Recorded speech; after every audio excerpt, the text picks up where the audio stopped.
ستون للطائفين وأربعون للمصلين وعشرون للناظرين. رواه الإمام الطبراني رحمه الله تعالى في سننه. وعن سيدنا ابن عمر رضي الله عنه قال قال رسول الله صلى الله عليه وسلم: بني الإسلام على خمس: شهادة أن لا إله إلا الله وأن محمدا رسول الله وإقام الصلاة وإيتاء الزكاة والحج وصوم رمضان، أو كما قال النبي صلى الله عليه وسلم. رواه الإمام البخاري رحمه الله تعالى في صحيح. انداز بیان سے بہت شوق نہیں ہے، شاید تیری دل میں اتر جائے میری بات، شاید تیری دل میں اتر جائے میری بات۔ آسمان زمین لوح قلم چند ستارے، آسمان زمین لوح قلم چند ستارے، ہر چیز میں ہے نور محمد، ہر چیز میں ہے نور محمد کی نظریں۔ تو خداوند یمینی تو خداوند یساری، تو خداوند یمینی تو خداوند یساری، تو خداوند آبی تو خداوند سماوی، تو رقیبی تو جلیلی تو سمیعی تو بصیری، تو جلیل الجبروتی تو امیر الامرائی، تو جلیل الجبروتی تو امیر الامرائی۔ محمد সাথে সকলে জিকির করেন লা ইলাহা ইল্লাল্লাহ, লা ইলাহা ইল্লাল্লাহ, লা ইলাহা ইল্লাল্লাহ।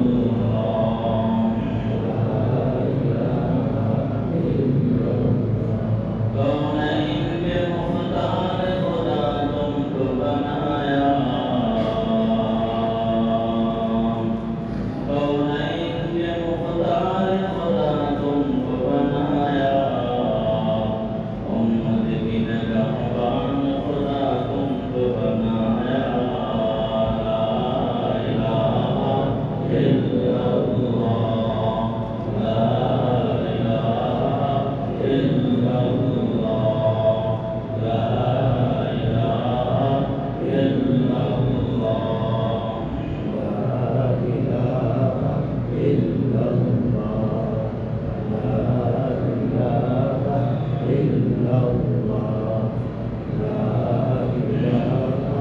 इल्लल्लाह, ला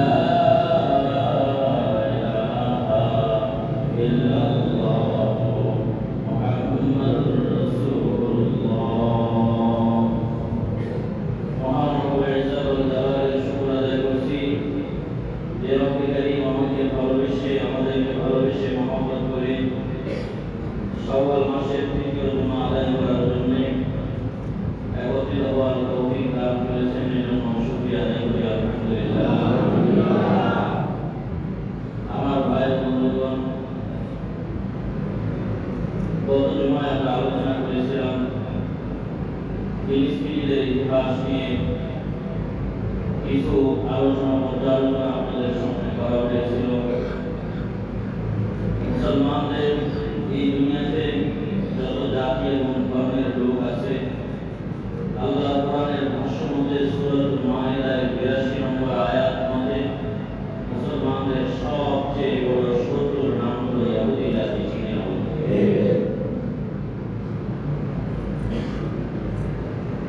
যে কোনো জিনিস, যে কোনো জাতি জাতি যে কোনো মানুষ যদি একটা সময় মজলুম হয়, জুলুমের শিকার হয়, নির্যাতিত হয়, ইতিহাস একথা চূড়ান্ত স্বীকৃতি দেয় যে জুলুমের জর্জরিত হয়ে যাওয়ার পরে দিন আবার ঘুরে সুখের দিন তাদের আসে এবং তারা জালিম হয়ে তাদেরকে কুমুখাত করেছে, নিশ্চিহ্ন করা এই ষড়যন্ত্রে মেতে উঠেছে, তাদেরও পরাজয় হয়ে থাকে। ইতিহাস একথা চূড়ান্ত সাক্ষী।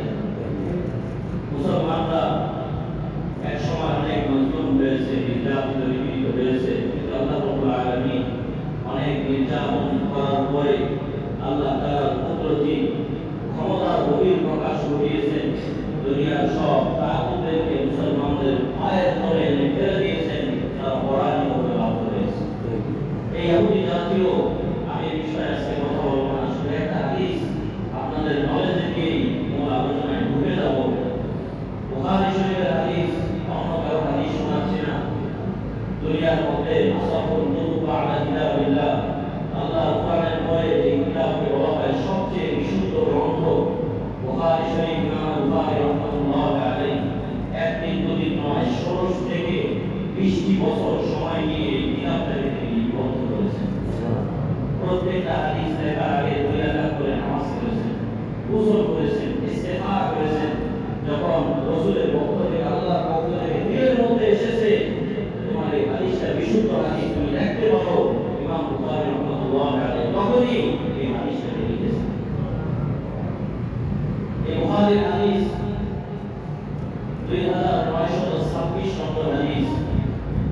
রাসূল সাল্লাল্লাহু আলাইহি ওয়াসাল্লাম বলেন, লা তাকুমু সাআ, ও মুসলমানেরা শুনে রাখো, শুনে রাখো, কিয়ামত ততদিন পর্যন্ত সংঘটিত হবে না, কিয়ামত কায়েম হবে না, হাত্তা তুকাতিলুল ইয়াহুদ, যতদিন পর্যন্ত তোমাদের সাথে ইহুদিদের সাথে চূড়ান্ত লড়াই না হবে।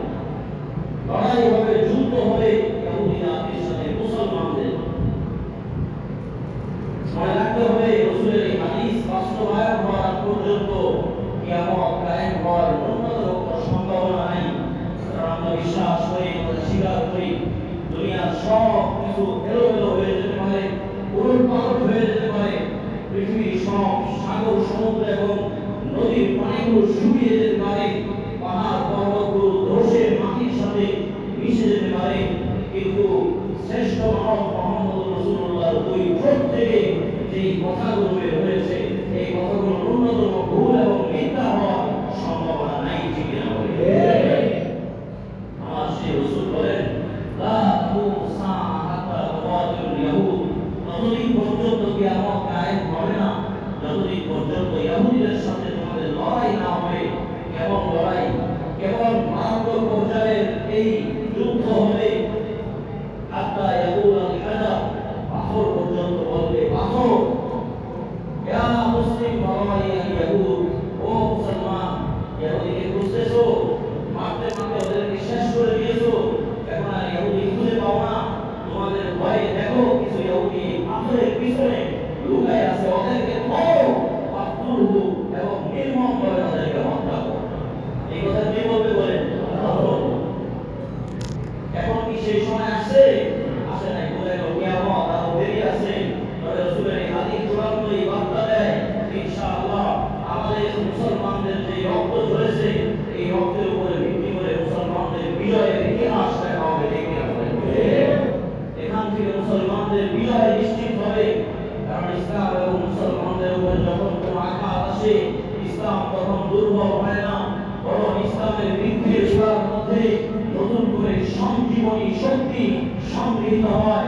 তাতে ইরান থেকে ইসলাম দুর্নীত হয় নাই, আফগানিস্তান থেকে ইসলাম দুর্নীত হয় নাই, মিয়ানমারের মাঠ থেকে ইসলাম বিলুপ্ত হয় নাই, ফিলিস্তিন থেকেও ইসলাম নিশ্চিত হবে না। ইনশাআল্লাহ অচিরে তামাম পৃথিবী আবার মুসলমানরা শাসন করবে। ঠিক না বলেন? অতএব আমার ভাইয়া, আজকের ইতিহাস অনেক কঠিন, চোখের পানি ধরে রাখা মুশকিল। আমাদের পার্শ্ববর্তী রাষ্ট্র ভারতে আমি দেখেছি, আপনারাও হয়তো দেখেছেন, মুসলমানদের গলা কাটা লাশ নিয়ে তারা নারকীয় উদযাপন করছে, উল্লাসের জোয়ারে মেতে উঠছে। একজন যে কোনো ধর্মের অনুসারী হোক না কেন, সামান্য পরিমাণ মানবতাবোধ যার মধ্যে আছে সে কোনোদিন মানুষের গলা কাটা লাশ নিয়ে উচ্ছ্বাস করতে পারে না। এবং এই হায়ওয়ান আল্লাহ সৃষ্টিজীবের কোনো একটা সৃষ্টিজীবের মাথা কাটা লাশ নিয়ে কোনোদিন উদযাপন করতে পারে না। ঠিক না বলেন? মুরব্বীদেরকে ধরে ধরে তাদের দাড়িগুলোকে শেষে দেওয়া হচ্ছে। এই দাড়ি আমাদের নিজাম, এই দাড়ি ধরে আঘাত আসলে নিজে মৃত্যুবরণ করতে সক্ষম, কিন্তু দাড়ির উপরে আঘাত আসুক সেটা আমরা চাই। আমার ভাইয়েরা, এই বিশ্ব দেখছি ইনশাআল্লাহ মুসলমানরা এইভাবেই আমার পৃথিবীতে মজবুত হচ্ছে। আমাদের সাথে যতটুকু যেভাবে সহযোগিতা করা সম্ভব আমরা করবো। আল্লাহ রাব্বুল আলামিন যেথায় মুসলমানরা মজলুম আছে সবাইকে জুলুমের নির্যাতন থেকে মুক্তি দান করে অতি দ্রুত মুসলমানদের নিজস্ব স্বকীয়তাকে আবার তাদের মাঝে ফিরে দেন। সবাই বলে আমিন। ও আমার ভাইয়েরা, এই যে মাসটায় আমরা আছি এই মাসটার নাম হলো শাওয়াল মাস। রমজানের পরে কিছু মাস আছে, এই মাসগুলো অনেক দামি। তার মধ্যে কিছু মাসের কথা রব কোরআনে কারীমের মধ্যে বলেছেন। রব বলেন আল-হাজ্জু আশহুরুম মা'লুমাত, হজ হচ্ছে নির্দিষ্ট কয়েকটা মাস। কিন্তু কোরআনের কোথাও আল্লাহ এই মাসগুলোর কথা উল্লেখ করেন নাই। কোন কোন মাসে হজ এই কথা আল্লাহ কোরআনে বলেন নাই, এই কথা বলেছেন রাসূলের হাদিস। এজন্য হাদিস হচ্ছে ইসলামী শরীয়তের দ্বিতীয় মানদণ্ড।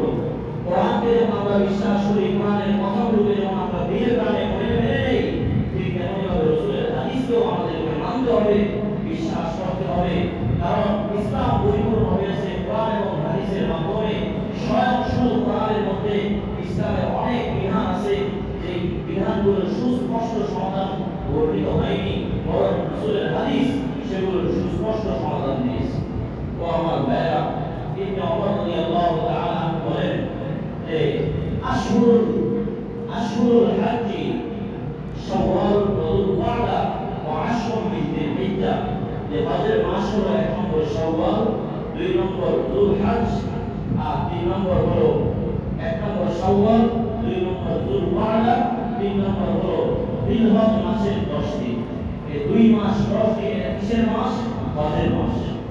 অতএব যেহেতু এই মাসে মুসলমানরা তাদের যে ইবাদতগুলো আছে, ইবাদতগুলোর মধ্যে অন্যতম একটা ইবাদত হলো ইবাদতে মালি বা অর্থনৈতিক ইবাদত, অর্থের সাথে সম্পৃক্ত ইবাদত।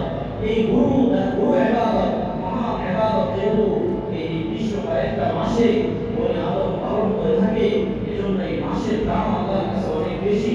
এই মাসগুলোর দাম এতই বেশি যে যুদ্ধ, বিগ্রহ অথবা কোনো কেতাল, মুজাহাদা, মুকাতালা এগুলো এই মাসে করা জায়েজ না। ইসলামী শরিয়াত এগুলোকে নিষিদ্ধ করে দিয়েছে। প্রিয় ভাইরা, হজ মানুষ করে থাকে, হজে মানুষ নিয়ে থাকে মন ভরে, প্রাণ ভরে, হৃদয়ের আবেগ এবং উচ্ছ্বাস ভালোবাসাকে সঙ্গী করে। কোথায় যায় মানুষ?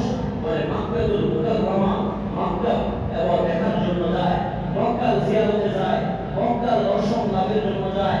এজন্য আজকের বক্তব্য, আজকের আলোচ্য বিষয় নির্ধারণ করেছি, যেহেতু এখন শাওয়াল মাস চলমান, আমার ভাই ও বন্ধুগণ, যে মক্কা শরীফ সম্পর্কে আমরা আজকে কিছু ধারণা আপনাদেরকে দেওয়ার চেষ্টা করব। মুসলমানদের যত শিআর আছে, নিদর্শন আছে, তার মধ্যে মক্কাতুল মুকাররমা অন্যতম একটা নিদর্শন। মুসলমানরা সেই নবী আদম আলাইহিস সালামের জামানা থেকে শুরু করে এখনো পর্যন্ত এই ঘরটাকে রওয়াব করতেছে। এত গুরুত্বপূর্ণ একটা ঘর, মুসলমানদের এত মহামূল্যবান একটা সম্পদ, যদি এটার ইতিহাস আমরা না জানি তাহলে আমাদের মতো এরকম সাধারণ এবং জ্ঞান নলেজহীন মানুষ আর দ্বিতীয় কেউ হতে পারে না। মুসলমানদের ইসলাম সম্পর্কে আজকে আমরা কথা বলবো। প্রিয় ভাই ও বন্ধুগণ, প্রথমেই কথা বলবো মক্কা, এটাকে মক্কা কেন বলা হয়, অথবা কাবা, এটাকে কাবা কেন বলা হয়, এই বিষয়টা জানবো। ইমাম কুরতুবী রাহমাতুল্লাহি আলাইহি তাফসীরে কুরতুবী বলতে বলেন, অকাল সুমিয়াতিল কাবাতু কাবাতান লিআন্নাহা মুরাব্বাআতুন, বলে কাবাকে কাবা এইজন্য বলা হয় কারণ কাবা 4 কোণ বিশিষ্ট, 4 কোণ বিশিষ্ট হওয়ার কারণে কাবাকে কাবা বলা হয়। ওয়া আকতারু বিউতিল আরব মুদাওওয়ারাতুন, আর আরবের যত ঘর আছে বেশিরভাগ ঘর হচ্ছে 4 কোণা বিশিষ্ট, 4 কোণা বিশিষ্ট, অর্থাৎ গোলাকার বৃত্তের মতো এই ঘর। কাবা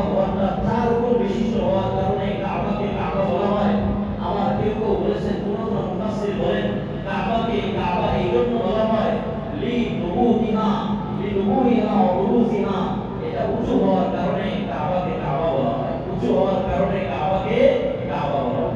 আসলে কাবা শব্দের অর্থ হচ্ছে চর। চর চিনেন না আপনারা? নদীর মধ্যে দেখবেন, সমুদ্রের মধ্যে তো হয় কি হয় না জানি না, নদীতে আমরা দেখেছি নদীর মাঝখান দিয়ে অনেক সময় চর পড়ে। নদীর পানির যে গতিসীমা, পানির যে সমান তাল, হঠাৎ করে দেখবেন চর পড়ে ওই পানির থেকে একটু উপরে একটা অংশ উঠে যায়, চর পড়ে যায়, ওখানে আবার মানুষ বসবাস করতে শুরু করে। এই কাবার অর্থ হচ্ছে চর, মানে উপরের স্থান, ফুলে যাওয়া স্থান, উপরে ওঠা স্থান। কাবা যেহেতু উপরে আছে, উঁচু জায়গায় আছে, কাবা যেহেতু সুউচ্চ, এই জন্য কাবাকে কাবা বলা হয়। আমাদের দেহের একটা অঙ্গ আছে, এই অঙ্গটাকে বলা হয় টাকনু। কি বলা হয়? টাকনু। কোরআনে কারিমে রব বলেছেন, ইয়া আইয়ুহাল্লাযীনা আমানু ইযা কুমতুম ইলা সালাহ, ইয়া আইয়ুহাল্লাযীনা আমানু ইযা কুমতুম ইলা সালাহ। ও ঈমানদাররা, যখন তোমরা নামাজে দাঁড়ানোর ইচ্ছা পোষণ করবে, তখন তোমরা তিনটা অঙ্গকে ধৌত করবে আর একটা অঙ্গকে মাসাজ করবে। ফাগসিলু উজুহাকুম ওয়া আইদিয়াকুম ইলাল মারাফিক। তোমরা তোমাদের চেহারাটাকে ধৌত করো নামাজে দাঁড়ানোর আগে। এই অঙ্গটাকে ধৌত করা রব্বুল আলামিন ফরজ করে দিয়েছেন। ওয়া আইদিয়াকুম ইলাল মারাফিক, আর তোমাদের হাতকে কনুই পর্যন্ত ধৌত করো, কনুই সহ। 3 নম্বর হলো আরজুলাকুম ইলাল কাবাইন। কোরআনে কারীমের মধ্যে কাবাইন শব্দ উল্লেখ করা হয়েছে। তোমরা যখন নামাজে দাঁড়ানোর ইচ্ছা পোষণ করবে, তৃতীয় অঙ্গ, তোমরা তোমাদের পা দুটোকে টাকনু পর্যন্ত ধৌত করো। এই যে কাব শব্দ আল্লাহ ব্যবহার করলেন, এই কাব মানে হলো উঁচু জায়গা। দেখবেন পুরো পায়ের এখান থেকে নিয়ে নিচ পর্যন্ত পুরোটাই সমান, কিন্তু যেই জায়গাটাকে আমরা টাকনু বলি, ওই জায়গাটা একটু উঁচু হওয়ার কারণে ওইটাকে কাব বলে আখ্যায়িত করা হয়। অতএব বোঝা গেল যে কাব এটা একটা উঁচু জায়গার নাম। কাবা যেহেতু উঁচু এবং সম্মানিত, এজন্য কাবাকে কাবা বলে আখ্যায়িত করা হয়েছে। ও আমার ভাইরা, তাহলে কাবাকে কাবা কেন বলা হলো এটা আমরা জানতে পারলাম। 2 নম্বর বিষয় হলো কাবা শরীফের মর্যাদা এবং ফজিলত। কাবা শরীফের অনেক ফজিলতের কথা হাদিসের মধ্যে পাওয়া যায়। এর 1 নম্বর ফজিলত হচ্ছে হুয়া আউয়ালু বাইত।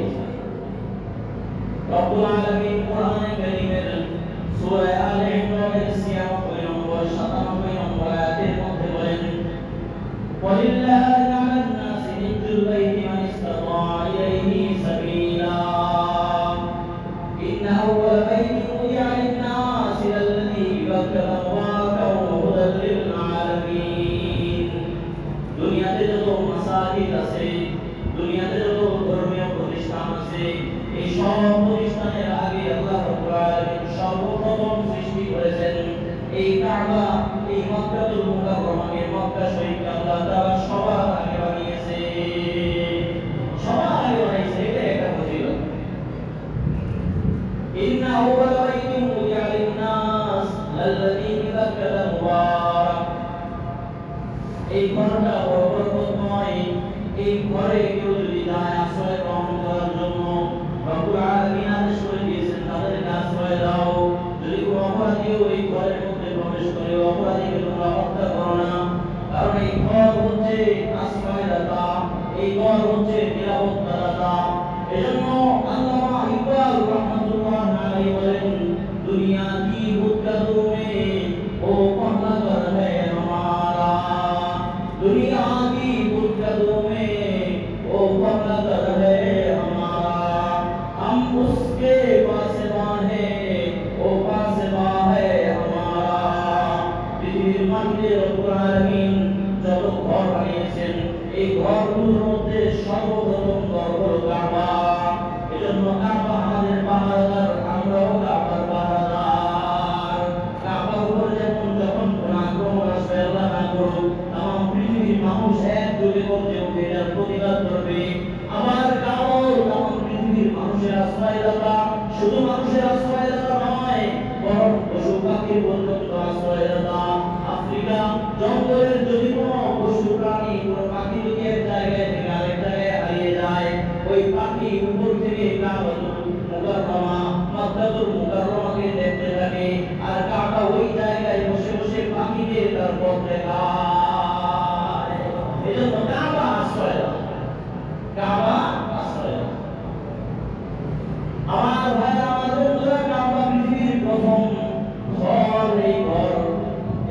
নির্মাণের একটা চমৎকার ইতিহাস আছে। এই দুনিয়ার বুকে কিছুই ছিল না। ইমাম ইবনে রজব রাহমাতুল্লাহি আলাইহি তাফসীর ইবনে রজবের মধ্যে উল্লেখ করেছেন, খালাকাল্লাহু সুমুরুদাতান খাদরা, আল্লাহ রাব্বুল আলামিন দুনিয়াতে সর্বপ্রথম সৃষ্টি করেছেন মণিমুক্তাকে, মুক্তা সৃষ্টি করলেন। সর্বপ্রথম আল্লাহ কি বানাইছেন? মুক্তা। এবার মুক্তা বানানোর পরে রব্বুল আলামিন সুবহানাল্লাহ ওয়া ইলাইহা নাযারাতুল আসমা, আল্লাহ তাআলা ওই মুক্তার দিকে একটা সমান দৃষ্টি দিলেন। আল্লাহ মুক্তার দিকে দৃষ্টি দিয়েছেন। দৃষ্টি দেওয়ার সাথে সাথে ওই মুক্তা গলে গেছে, গলে ফাসাদ পানিতে পরিণত হয়ে গেছে। তো পানিতে পরিণত হওয়ার পর আল্লাহ তাআলা ওই পানির দিকে আবারও দৃষ্টিপাত করলেন। দৃষ্টিপাত করার সাথে সাথে সেখানে সমুদ্রের মতো তরঙ্গায়িত হয়ে ঢেউ ঢেউ ওঠা আরম্ভ করলো। আমার ভাইয়েরা দেখবেন, সাগর সমুদ্রে নদীতে যখন ঢেউ হয়, ওই ঢেউয়ের উপরে ফেনা ভাসতে থাকে, নাকি কি থাকে? তো ফেনা যখন ভাসতেছিল, আল্লাহ তাআলা আবার দৃষ্টিপাত করার পরে ওই ফেনাগুলো ঘন হয়ে গেল, অনেক ঘন হয়ে। ফেনা তো এমনি সাধারণত অত ঘন হয় না, হাত দিলে হাত ভিতরে ঢুকে যায়, কিছু রাখলে সেটা নিচে পড়ে যায়। কিন্তু এই ফেনাগুলোকে আল্লাহ তাআলা অনেক ঘন করলেন। ঘন করতে করতে একটা পর্যায়ে এমন হয়ে গেল যে সেখানে জল হয়ে গেল। তখন ওই ফেনাগুলো মাটিতে পরিণত হয়ে গেল, মাটিতে পরিণত হয়ে গেল। এরপরে কি হলো? আল্লাহ তাআলা দেখলেন এই মাটি অল্প একটু জায়গায় কিছু মাটি হয়েছে, কিন্তু চতুর্পাশে পানি, সামনে পানি, পিছনে পানি, ডানে পানি, বামে পানি, সব দিকে পানি থাকার কারণে এই মাটি নড়াচড়া করে। এই মাটি কি করে? নড়াচড়া করে। ফাখালাকাল জিবাল, আল্লাহ রাব্বুল আলামিন এরপরে এই পাহাড়কে সৃষ্টি করলেন। আর এই পাহাড় থাকার কারণে পাহাড় যেহেতু অনেক মজবুত, আল্লাহ তাআলা শক্তিশালী সৃষ্টি, আল্লাহ রাব্বুল আলামিন পানি থেকে মাটি সৃষ্টি করলেন। আর সমুদ্রের ওই পানির যে ঢেউ, সেই ঢেউ থেকে পাহাড় সৃষ্টি করলেন। এটা কেন আল্লাহ তাআলা করলেন? মনে মনে আপনাদের প্রশ্ন জাগতে পারে, হুজুর আল্লাহ আগে মুক্তা সৃষ্টি করলেন, তারপরে সেটাকে এটা করবেন সেটা করবেন, এত কিছু না করে আল্লাহ সরাসরি হুকুম দিলেই তো পারতেন। না না না, আল্লাহ এখানে পৃথিবীর মানুষকে একটা মেসেজ দিয়েছেন। সেই মেসেজটা হচ্ছে, আমি আল্লাহ যদি কোনো কাজ করি, আমি আল্লাহ শৃঙ্খলা এবং সিস্টেম অনুযায়ী করি। আমরা এই মসজিদে যখন মানুষ বসে আছি, আমরা একটা সিস্টেমে এই দুনিয়াতে আসছি কি আসি নাই? কথা বলে না, আমরা একটা সিস্টেমে আসছি না আসি নাই? আল্লাহ যদি বলতেন যে এই ফেরেশতা যাও অমুকে মানায় দাও, ফেরেশতার সাথে সাথে মানায় দিতে পারতেন। অথবা আল্লাহ ফেরেশতাও বলার দরকার ছিল না, আল্লাহ একটু মনস্থ করতেন, মনোনিবেশ করলেই আমরা হয়ে যেতাম। আল্লাহ কিন্তু তাই করেন নাই। মা বলার মাধ্যমে রব্বুল আলামিন দুনিয়ার প্রত্যেকটি মানুষকে এই পৃথিবীতে পাঠিয়েছেন। তো আল্লাহ তাআলা এই জল সৃষ্টি করলেন, মাটি সৃষ্টি করলেন এই পদ্ধতিতে, আবার পাহাড় সৃষ্টি করলেন ঠিক একই পদ্ধতিতে। প্রিয় ভাই বন্ধুগণ, এরপরে যখন মাটি হয়ে গেল, পাহাড় হয়ে গেল, আল্লাহ তাআলা তখন ফেরেশতাদেরকে বললেন, ও আমার ফেরেশতারা, যাও তোমরা এই পৃথিবীতে একটা ঘর নির্মাণ করো, যে ঘরে বিশ্ব থেকে সব জায়গায় থেকে এসে আমার বান্দারা তারা জিয়ারত করবে, এই ঘরে এসে তারা ইবাদত করবে, বন্দেগী করবে, এমন একটা ঘর তোমরা নির্মাণ করো। ফেরেশতারা সর্বপ্রথম এই কাবা, এই মক্কাতুল মুকাররমাকে সর্বপ্রথম নির্মাণ করলেন। প্রিয় ভাই, তাহলে সর্বপ্রথম এই কাবাকে নির্মাণ করেছে কারা? আল্লাহ তাআলা, ফেরেশতারা। এবার চিন্তা করে দেখেন তো, যে ঘরটাকে ফেরেশতারা নির্মাণ করতে পারে, ওই ঘরটা কেমন হতে পারে? দুনিয়ার আর কোনো ঘর এরকম নাই যে ঘর নির্মাণের ক্ষেত্রে সরাসরি ফেরেশতারা কাজ করেছেন, শ্রমিক হয়ে, মজদুর হয়ে, তারা কাজ করেছেন রাজমিস্ত্রি হয়ে। এমন কোনো ইতিহাস পাওয়া যায় না। একমাত্র এই কাবা এমন ঘর, যেই ঘরে কাজ করার জন্য আল্লাহ তাআলা সরাসরি তার কুদরতি, তার তাকওয়াওয়ালা, শক্তিশালী পাওয়ারফুল ফেরেশতাদেরকে পাঠিয়ে দিয়েছেন। ও আমার ভাই বন্ধুগণ, তাহলে এক নম্বর ফজিলত হলো কাবা এই দুনিয়ার সর্বপ্রথম ঘর। দুই নম্বর একটা বিষয় আপনারা জেনে থাকবেন, মানুষের যদি একাধিক লকব থাকে, উপাধি থাকে, অথবা একাধিক নাম থাকে, ওইটা মানুষের সম্মানের প্রতীক হয়ে থাকে। যেমন মনে করেন একটা মানুষের পরিচয় সে হাতি, এটা তার একটা পরিচয়। তার দ্বিতীয় পরিচয় সে একজন শিক্ষক, তৃতীয় পরিচয় সে একটা ডাক্তার, চতুর্থ পরিচয় সে একজন চালক, গাড়ির ড্রাইভার, ড্রাইভারও সে করতে পারে। এই যে একাধিক পরিচয় থাকার কারণে ব্যক্তি আরো বেশি সম্মানিত হয় কি হয় না? কথা বলে না, বেশি সম্মানিত হয় কি হয় না? তাহলে মক্কা এটা এমন এমন জায়গা, মক্কাতুল মুকাররমা এমন সম্মানিত জায়গা,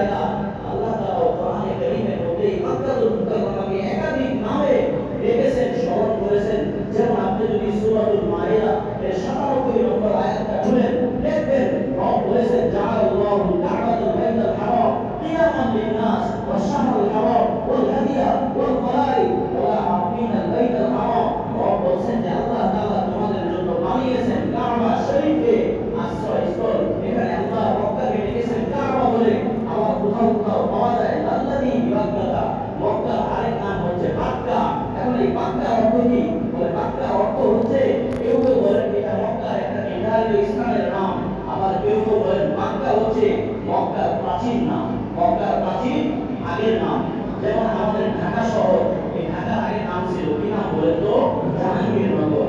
এইভাবে চট্টগ্রামের একটা নাম ছিল ইসলামাবাদ, এইভাবে সিলেটের একটা নাম ছিল আগে জালালাবাদ, এইভাবে কুমিল্লার একটা নাম ছিল ত্রিপুরা। ও আমার ভাইয়েরা, নোয়াখালীর একটা নাম ছিল সুন্দরপুর। কি বলেন, ঠিক কি ঠিক না? মুরব্বীরা তো আমাদের থেকে আরো বেশি জানার কথা, এরাই তো এইগুলো কথা পায় না। তাহলে আগে এক নাম ছিল, এখন আরেক নামে ডাকা হয়। তাহলে আল্লাহ তাআলার যে মাক্কাতুল মুকাররমা, এটাও আগে নাম ছিল মক্কা। রব্বুল আলামিন সময়ের পরিবর্তনে এটাকে মক্কা বলে ডেকেছেন। ও আমার ভাইয়েরা, কোরআনে কারীমের সূরাতুল বাকারা 125 নম্বর আয়াত খুলে দেখেন, সেখানে আল্লাহ তাআলা এই ঘরটাকে ডেকেছেন কি বলে? আল বাইত বলে। এই বাইত শব্দ আরবি, এর বাংলা অর্থ হচ্ছে ঘর। রব বলেন জাআলাল্লাহু বাইতাল হারাম কিয়ামান লিন-নাস। আল্লাহ তাআলা এই বাইত, এই ঘরটাকে মানুষের দাঁড়ানোর জায়গা বানিয়েছেন, যেখানে থেকে মানুষ যাবে সেখানে গিয়ে আশ্রয় গ্রহণ করতে পারবে। ও আমার ভাইয়েরা, তাহলে এইভাবে একাধিক নামে রব্বুল আলামিন এই মক্কাটাকে ডেকেছেন। এই একাধিক নাম থাকা, এটা মক্কা শরীফের ভিন্ন একটা ফজিলত এবং সম্মানের দিকে ইঙ্গিত বহন করে। তাহলে বলতেছিলাম যে এই মক্কার অনেক সম্মান আছে, অনেক মর্যাদা আছে। এর এক নম্বর সম্মান, এটা সর্বপ্রথম বাড়ি, সর্বপ্রথম ঘর। দুই নম্বর সম্মান, সূরাতুল ইমাম আবু দাউদ রাহমাতুল্লাহি আলাইহি সুনানে আবু দাউদ 1189 নম্বর হাদিসের মধ্যে বলেন, লা তুসাল্লুল রিহাব ইল্লা ইলা সালাতি মাসাজিদ। সফর করা জায়েজ নাই, তিনটা মসজিদকে কেন্দ্র করে সফর করা জায়েজ। গত জুমায় বলেছি এক নম্বর হলো আল মসজিদুল হারাম, তথা মক্কা মুকাররমার দিকে যদি আপনি সফর করেন, টাকা পয়সা সংগ্রহ করে যদি মক্কায় সফরের উদ্দেশ্যে যান, এটা তো জায়েজ হবেই, কারণ আপনার আমল নামায় সওয়াব লেখা হবে। তিন নম্বর ফজিলত, রাসূলুল্লাহ সাল্লাল্লাহু আলাইহি ওয়াসাল্লাম ইবনে মাজাহ শরীফের হাদিসের মধ্যে বলেন, এই মক্কায় গিয়ে কেউ যদি এক ওয়াক্ত নামাজ পড়ে, আল্লাহ তাআলা তার আমল নামায় 1 লক্ষ নামাজের সওয়াব দান করবেন। এক নামাজে 1 লক্ষ নামাজের সওয়াব। মসজিদটা তাহলে কেমন দামি একটু চিন্তা করতে পারেন তো। 4 নম্বর, যেটা আজকে খুতবার মধ্যে তেলাওয়াত করেছি হাদিসটি, ইমাম তাবরানী রাহমাতুল্লাহি আলাইহি সুনানে তাবরানীর মধ্যে 11475 নম্বর হাদিস, সেখানে বলছেন, ইন্নাল্লাহ সুবহানাহু ওয়া তাআলা ইয়ানজিলু ফি কুল্লি ইয়াওমিন ওয়া লাইলা। ইন্নাল্লাহ সুবহানাহু ওয়া তাআলা ইয়ানজিলু ফি কুল্লি ইয়াওমিন ওয়া লাইলাতিন 20 ওয়া মি'আতা রাহমাতিন ইয়ানজিলু আলা হাযাল বাইত। আল্লাহ রাব্বুল আলামিন এই বাইতুল্লাহর উপরে প্রতিদিন 120টা রহমত নাযিল করে। 120টা রহমত আল্লাহ তাআলা প্রতিদিন নাযিল করে।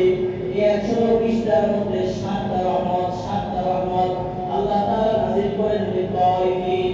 যারা এই ঘরটাকে তওয়াফ করে আল্লাহ তাআলা তাদের জন্য 120টা রহমত নাযিল করে। আমার ভাইয়েরা, আরো 7টা বাকি রয়ে যায়, 40টা আল্লাহ তাআলা নাযিল করেন লিল মুসাল্লিন। সেখানে গিয়ে যারা নামাজ পড়ে, এই মক্কাতুল মুকাররমায় গিয়ে যারা নামাজ আদায় করে, আল্লাহ তাআলা তাদের উপরে 40টা রহমত নাযিল করে। হয়ে গেল 100টা, আর 20টা বাকি আছে। এই 20টা রহমত রব্বুল আলামিন তাদের জন্য নাযিল করেন। রহমাতুল লিল আলামিন বলেন, ইশরুনা লিন-নাযিরিন। এই ঘরের দিকে যদি কেউ তাকিয়ে থাকে, এই ঘরকে কেউ যদি মন ভরে দেখে, এই ঘরের দিকে কেউ যদি দৃষ্টিপাত করে, রব্বুল আলামিন তার আমলনামায় 20টা রহমত, রব্বুল আলামিন তার উপরে 20টা রহমত নাযিল করে।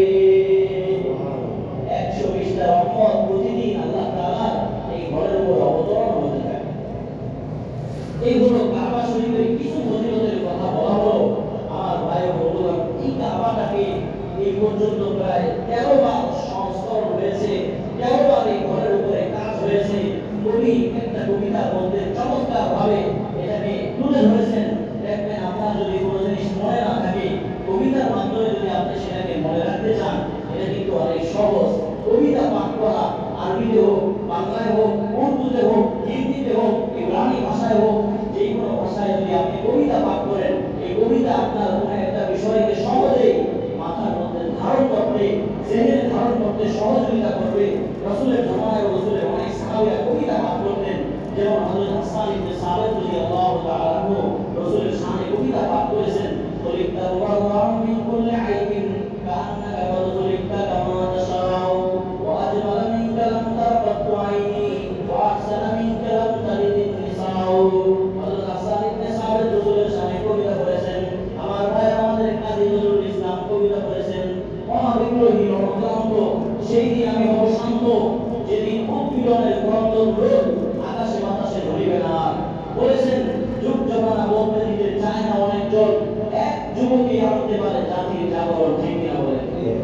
এরপরে উর্দুতে বলা হয়, जिस धज में कोई मंगल में गया वो शान सलामत रहती है, ये जात आनी जानी है, इस जात की कोई बात नहीं। আমার ভাইরা, আল্লামা মাসআল্লাহি রাহমাতুল্লাহি আলাইহি এই পর্যন্ত এই কাবা শরীফকে কারা কারা বানিয়েছেন এটাকে একটা সংঘ আকারে তিনি তুলে ধরেছেন। তিনি বলেন, বানা বাইতা রাব্বিল আরশি আশরুন ফাহুদুহুম, বানা বাইতা রাব্বিল আরশি আশরুন ফাহুদুহুম, মালাইকাতুল্লাহিল কিরাম সুম্মা আদাহুম। এই ঘরটাকে এই পর্যন্ত বানিয়েছেন 10 জন। কয়জন? 10 জন। এক নম্বর, সর্বপ্রথম বানিয়েছেন আল্লাহ তাআলার ফেরেশতারা, সম্মানিত ফেরেশতারা বানিয়েছেন। 2 নম্বর বানিয়েছেন হযরত আদম আলাইহিস সালাতু ওয়াস সালাম। 3 নম্বর, এই বানানোর অর্থ কি? ভাইয়া তসমাস করে দিয়ে, চুরমার করে দিয়ে, মাটিতে মিশিয়ে দিয়ে তারপরে বানাইছেন? না না না, এই বানানোর অর্থ হলো সংস্করণ, অর্থাৎ বারবার বানানো, ঠিকঠাক করা, বানানো, অথবা কোনো জায়গায় সমস্যা হয়ে গেলে সেটাকে আবার ঠিক করা। এই কাজগুলো এরা একের পর এক করেছেন। 1 নম্বর, মালাইকাতুল্লাহিল কিরাম, আল্লাহর ফেরেশতারা। 2 নম্বর, হযরত আদম আলাইহিস সালাতু ওয়াস সালাম। 3 নম্বর, হযরত শীস আলাইহিস সালাতু ওয়াস সালাম, যিনি হযরত আদম আলাইহিস সালাতু ওয়াস সালামের ছেলে। আমার ভাইরা, 4 নম্বর, হযরত ইব্রাহিম আলাইহিস সালাতু ওয়াস সালাম। 5 নম্বর, আমালিকা সম্প্রদায়। 6 নম্বর, জুরহাম সম্প্রদায়। 7 নম্বর, উসাইদ ইবনে কিলাব নামক এক ব্যক্তি, তিনিও বানিয়েছেন। 8 নম্বর, বিশ্বনবী মুহাম্মদ সাল্লাল্লাহু আলাইহি ওয়াসাল্লাম কুরাইশদেরকে সাথে করে তিনি এই ঘরের সংস্কারের কাজ করেছেন।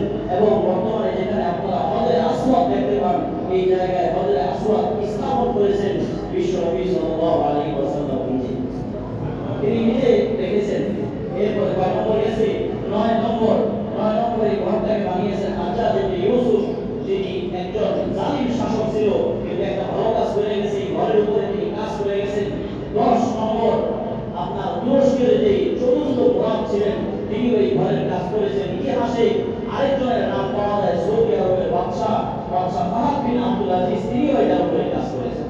আমার ভাই, একটা ঘরের উপরে এত বেশি পরিমাণে কাজ হয়েছে, তাহলে চিন্তা করেন এই ঘরের মূল্য কত বেশি হতে পারে। যাই হয়েছে, এই ঘর কিছুই হয় নাই। নূহ আলাইহিস সালাতু ওয়াস সালামের জামানায় যখন প্লাবন হলো, 150 বছর পর্যন্ত, 150 দিন পর্যন্ত, 150 দিন এই প্লাবন ছিল। একদিন প্লাবন হলে কি অবস্থা হয়, এক মাস হলে কি অবস্থা হয়, সেখানে 150 দিন এরকম প্লাবন হলো। হঠাৎ করে নূহ আলাইহিস সালাতু ওয়াস সালাম যখন তার উম্মতের জন্য বদুয়া করলেন, তখন আল্লাহ তাআলা প্লাবন নাযিল করলেন, প্লাবন দিয়ে দিলেন। এরকম প্লাবন হলো, এই প্লাবনের এক একটা ঢেউ পাহাড়ের মতো উঁচু হয়ে গিয়েছিল। তখন দুনিয়ার সবাই নিস্তেজ হয়ে গিয়েছিল, মরে গিয়েছিল, নিমিষে শেষ হয়ে গিয়েছিল। ওই প্লাবনের সময় মক্কাতুল মুকাররমা কি অবস্থায় ছিল? 2 ধরনের কথা পাওয়া যায় যে পানির নিচে এই মক্কা ঢাকা পড়ে গিয়েছিল, পানির নিচে ঢাকা পড়ে গিয়েছিল মক্কাতুল মুকাররমা। আবার কেউ বলেন আল্লাহ তাআলা কুদরতিভাবে, কোন কোন তাফসীরের কিতাবের মধ্যে পাওয়া যায় আল্লাহ তাআলা কুদরতিভাবে তখন মক্কাতুল মুকাররমাকে চতুর্থ আকাশে নিয়ে গিয়েছে। সুবহানাল্লাহ, সুবহানাল্লাহ বলেন না? একটা ঘরকে আল্লাহ তাআলা উঠিয়ে চতুর্থ আকাশে নিয়ে গেলেন। চিন্তা করে দেখেন তো, যখন এই প্লাবনের পরে তলিয়ে গেল এই ঘর, দীর্ঘদিন পরে নবী ইব্রাহিম আলাইহিস সালাতু ওয়াস সালামকে আল্লাহ বললেন, ও ইব্রাহিম, তুমি আমার এই ঘর বানাও। বলে, কোথায় বানাবো? ওই জায়গায় বানাও। ও আল্লাহ, প্লাবনে তো সব তলায় গেছে, আমি তো এখন এই ঘর খুঁজতে আর পাবো না। এই বিশাল মক্কা শহর, এই শহরের মধ্যে প্রায় 6,500 পাহাড় আছে। এতগুলো পাহাড়ের মধ্যে, উঁচু জায়গার মধ্যে মক্কা কোন জায়গায়, আমি খুঁজে কিভাবে বের করবো? রব্বুল আলামিন বলেন, তোমাকে আমি ঘর বানাতে বলেছি, বানানোর জন্য যত সহযোগিতা করা দরকার আমি আল্লাহ রব্বুল আলামিন করবো। তখন বলেন, ও আল্লাহ, কিভাবে খুঁজে আমি এই মক্কা থেকে বের করবো? মক্কাতুল মুকাররমাকে খুঁজে বের করবো। আল্লাহ বলেন, তুমি দাঁড়াও, আকাশের দিকে তাকাও। আকাশের দিকে তাকিয়ে দেখেন একটা মেঘমালা ইব্রাহিম আলাইহিস সালাতু ওয়াস সালামের মাথার উপরে। তখন আল্লাহ বললেন, ও ইব্রাহিম, মেঘমালাটা যে বরাবর আছে ওই বরাবর যাও, সেখানে গিয়ে বুঝলেই তুমি মক্কাতুল মুকাররমাকে পেয়ে যাবে। বলে, ও আল্লাহ, পেয়েছি, আলহামদুলিল্লাহ। তবে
খুশি হলেন, আরেক দিক থেকে মনে মনে বললেন, আর এই মনের কথাটা আল্লাহ ধরে ফেললেন। ইব্রাহিম বললেন, ও আল্লাহ, পৃথিবীতে আমি আর আমার ছেলে ছাড়া কাজ করার মতো কেউ নাই।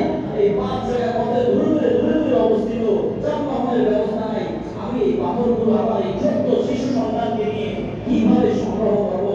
আল্লাহ রাব্বুল আলামিন বললেন, ও ইব্রাহিম, আমি আল্লাহ তোমাকে আদেশ করেছি, পাথর সংগ্রহের ব্যবস্থা আমি আল্লাহই করে দেব। তুমি এক জায়গায় দাঁড়াও, দাঁড়িয়ে ঘোষণা করো, ওই 5 জায়গার পাথর আল্লাহ আদেশ করেছে দেওয়া, চলে আয়। ও আমার ভাইরা, ইব্রাহিম আদেশ করতে দেরি হয়েছে, 5 জায়গায় থেকে উড়ে উড়ে পাথর আসতে দেরি হয় না। সুবহানাল্লাহ। এবার যখন পাথর আসলো, রাজমিস্ত্রি কাজ করা শুরু করে দিলেন। নবী ইব্রাহিম আলাইহিস সালাতু ওয়াস সালাম এমন রাজমিস্ত্রি পৃথিবীর দ্বিতীয় আরেকজন নাই। একজন পয়গম্বর, তিনি রাজমিস্ত্রির ভূমিকায় অবতীর্ণ হয়েছেন। আমার ভাই, একজন হলো যুগালী, আরেকজন মেন মিস্ত্রি, সন্তান যুগালী আর বাবা মেন মিস্ত্রির ভূমিকায় অবতীর্ণ হয়েছেন।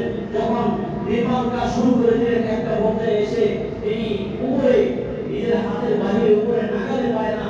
বলে, ও আল্লাহ, এখন কিভাবে উপরে পাথর উঠাবো, কি উঠাবো?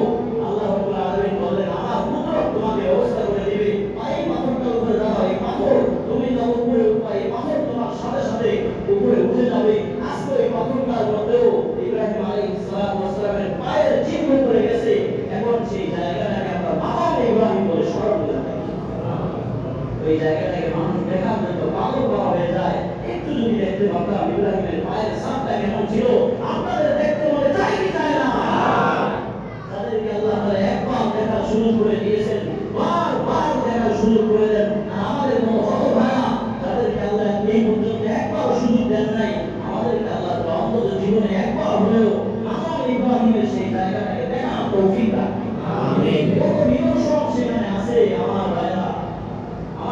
হযরত আসওয়াদ নাম শুনেছেন, হাদিসের মধ্যে পড়লাম, তিরমিজি শরীফের হাদিস, ওয়া ইন্না আল্লাহ তাআলা নাযালা আল-হাজার আল-আসওয়াদ মিনাল জান্নাহ। আল্লাহ তাআলা জান্নাত থেকে হযরত আসওয়াদকে পাঠাইছেন। কোথায় থেকে পাঠাইছেন?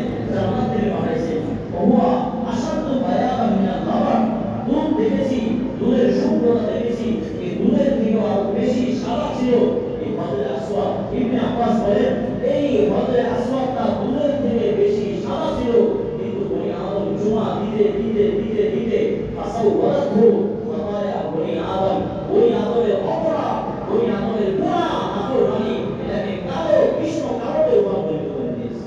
তাহলে এই সাদা পাথরটা কালো হয়েছে কাদের কারণে? সব জায়গায় গিয়ে আমরা ঝামেলা করি, পাথরটার মধ্যে গিয়ে ঝামেলা করছি। তাহলে কত নিদর্শন সেখানে আছে। মাকাম ইব্রাহিম এইভাবে নবী ইব্রাহিম আলাইহিস সালাতু ওয়াস সালাম তিনি এই ঘরের ভিত্তি স্থাপন করলেন। এই ঘর তিনি বানালেন, যেহেতু কোনোদিন কাজ করেন নাই, কেমন হলো, ঠিকঠাক মতো হলো কিনা, পাইলিং ঠিক মতো হলো কিনা, ঘরের আয়তন ঠিক হয়েছে কিনা, কিছুই তো তিনি বলতে পারেন না। এবার আল্লাহর কাছে ওর খালি পেশ করতেছে, ও রব, কোনোদিন তো এই কাজ করি নাই, জীবনের নতুন অভিজ্ঞতা, শুধু আপনার আদেশটা পালন করেছি। আর এই রুমগুলো কেমন হয়েছে, দরজা জানালাগুলো কেমন হয়েছে, কিছুই বলতে পারতেছি না। ও রব, যাই করেছি আপনার আদেশেই করেছি। রব্বানা তাকাব্বাল মিন্না ইন্নাকা আনতাস সামিউল আলিম। রব, আপনি যতটুকু তৌফিক দিয়েছেন ততটুকুই করার চেষ্টা করেছি। আল্লাহ, যাই করেছি আপনি কবুল করে নেন, আমার উম্মতের পক্ষ থেকে কবুল করে নেন। আল্লাহ তাআলা কবুল করে নিলেন এবং ইব্রাহিম আলাইহিস সালাতু ওয়াস সালামকে নিজের জলিলুল পয়গম্বরের নামায় নাম লিখলেন। কিয়ামত পর্যন্ত যখনই মানুষ হজে যাবে, অন্য পয়গম্বরের কথা যদি স্মরণ নাও হয়, কিন্তু ইব্রাহিম আলাইহিস সালাতু ওয়াস সালামের কথা স্মরণ করা ছাড়া কোনো উপায় নাই। ঠিক না? আল্লাহ নবী ইব্রাহিমকে এতই ভালোবাসতেন, এতই বড় পয়গম্বর তিনি ছিলেন, মহান পয়গম্বর ছিলেন। আমার ভাইরা, আজকে পড়লাম এক কিতাবের মধ্যে 7 জন পয়গম্বর ছাড়া, 7 জন নবী ছাড়া যত নবী আল্লাহ দুনিয়াতে পাঠাইছেন, সব নবী এই ইব্রাহিম আলাইহিস সালাতু ওয়াস সালামের বংশধরের অন্তর্ভুক্ত। সব নবী আছে 7 জন ছাড়া, তার থেকে ইব্রাহিম আলাইহিস সালাতু ওয়াস সালাম থেকে আল্লাহ অনেকভাবে এই পয়গম্বরকে পরীক্ষা করেছেন, সন্তান দিয়ে পরীক্ষা করেছেন। বহু ধরনের পরীক্ষা আমরা দেখেছি, আগুনে জ্বলতে দেখেছি, সাগরে ডুবতে দেখেছি, গাড়ির অ্যাক্সিডেন্ট দেখেছি, আমার ভাইয়েরা ফসল ফলানি, রশ্মি গুঁড়ো হতে দেখেছি।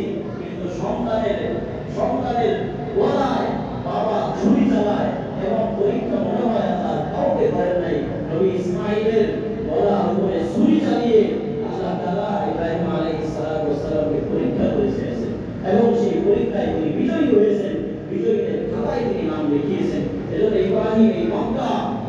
আলাইহিস সালাতু ওয়াস সালামের অনেক বড় নিদর্শনের অন্তর্ভুক্ত।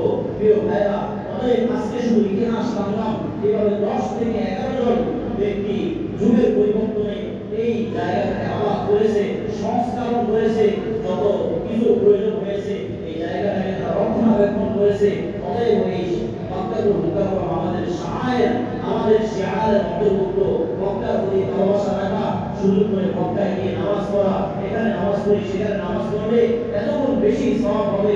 অতএব যাদের সামর্থ্য আছে, যাদের পক্ষে সম্ভব, এই ঘরটাকে একবার জিয়ারত করে আসা, যে কোনো মূল্যে যে কোনো ভাবে আপনার মার্কেট দোকান এগুলো দরকার হয় 1 মাস বন্ধ থাকুক, 3 মাস বন্ধ থাকুক, বন্ধ থাকলেও কোনো সমস্যা নাই, পরিবার পরিজনকে একটা কিছু হালকা হালকা ব্যবস্থা করে দিয়ে ওই ঘরটাকে একটু জিয়ারত করে আসেন। দেখবেন হৃদয়ের মধ্যে এক নতুন প্রসঙ্গ, হৃদয়ের মধ্যে নতুন এক জাগরণ সৃষ্টি হবে।